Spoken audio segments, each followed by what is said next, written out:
Hello, welcome back to ലേണിനോ. നമ്മൾ കീമുമായി ബന്ധപ്പെട്ട് കുറേ വീഡിയോസ് ചെയ്തതിന് താഴെ ഒരുപാട് കമന്റ്സ് വരുന്നുണ്ട്. അതിൽ ഒരുപാട് പേർക്കുള്ള ഡൗട്ട് ഓപ്ഷൻ രജിസ്ട്രേഷനുമായി ബന്ധപ്പെട്ടിട്ടാണ്. അപ്പോൾ ഓപ്ഷൻ രജിസ്ട്രേഷൻ തുടങ്ങുന്നതിന് മുന്നേ തന്നെ നിങ്ങൾ ഈ ഡൗട്ട്സ് എല്ലാം ക്ലിയർ ചെയ്യുക. നിങ്ങൾ റാങ്ക് ലിസ്റ്റ് വന്നു കഴിഞ്ഞാൽ നിങ്ങൾക്ക് ലാസ്റ്റ് റാങ്ക് ഡീറ്റെയിൽസ് നോക്കിക്കഴിഞ്ഞാൽ നിങ്ങളുടെ റാങ്ക് അനുസരിച്ച് ഏകദേശം ഏത് കോളേജിൽ ഏത് കോഴ്സ് കിട്ടും എന്നുള്ളത് അറിയാൻ പറ്റും. ലാസ്റ്റ് റാങ്ക് ഡീറ്റെയിൽസിന്റെ ഒരു ഫുൾ വീഡിയോ തന്നെ നമ്മൾ ചെയ്തിട്ടുണ്ട്, എങ്ങനെയാണ് അത് ചെക്ക് ചെയ്യാന്നുള്ളതൊക്കെ. അപ്പോൾ അത് വെച്ചിട്ട് വേണം നിങ്ങൾ ഓപ്ഷൻ രജിസ്ട്രേഷനുള്ള ആ ഒരു ലിസ്റ്റ് നിങ്ങൾ പ്രിപ്പയർ ചെയ്യാൻ വേണ്ടിയിട്ട്. അതിൽ ഡിഫറെന്റ് ടൈപ്പിൽ ലിസ്റ്റ് പ്രിപ്പയർ ചെയ്യുന്നതിനെ കുറിച്ച് ഞാനൊരു ലോങ് വീഡിയോ ചെയ്തിട്ടുണ്ടായിരുന്നു. നമുക്ക് കോളേജ് മാത്രം, അതായത് കോളേജിന് പ്രിഫറൻസ് കൊടുത്തുകൊണ്ട് അല്ലെങ്കിൽ കോഴ്സിന് പ്രിഫറൻസ് കൊടുത്തുകൊണ്ട്, കോളേജിനും കോഴ്സിനും പ്രിഫറൻസ് കൊടുത്തുകൊണ്ട്, അങ്ങനെയൊക്കെ.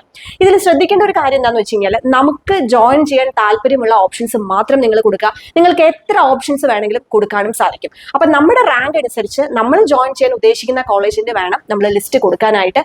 പിന്നീട് നമ്മൾ ആ ഓപ്ഷൻ കൊടുക്കുന്നതിന്റെ ഓരോ പ്രയോറിറ്റി അനുസരിച്ച് വേണം നമ്മൾ കൊടുക്കാൻ. ഇതെന്തായാലും ഞാൻ ലോങ് വീഡിയോയിൽ ചെയ്തിട്ടുണ്ട്. എന്തെങ്കിലും ഡൗട്ട്സ് ഉണ്ടെങ്കിൽ തീർച്ചയായിട്ടും ആ വീഡിയോ കാണാം.